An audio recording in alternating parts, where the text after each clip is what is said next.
Hey guys, this is Optiplex again in another video. Last time I posted a video about a PC update.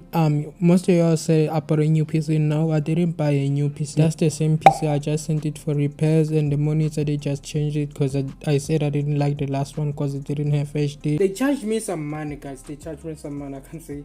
I'm starting to think they charged my money for it to fix my PC and exchange this. Bro, look at this. I don't know, we will see, but look at this. This looks beautiful, bro. So we just plugged like everything, guys. We literally just plugged like everything. And we're gonna test this thing. Got my my keyboard and my mouse. They were starting to get so dusty because I wasn't even minding them, wasn't giving them attention like that. I ain't gonna care, bro. This is so slow though. Oh, and it doesn't have a system for some reason.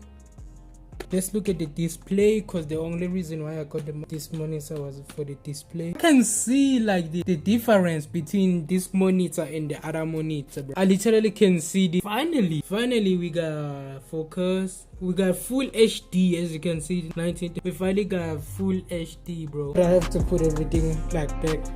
Whatever it was. I'm gonna upgrade this. We have the stock things right there, like the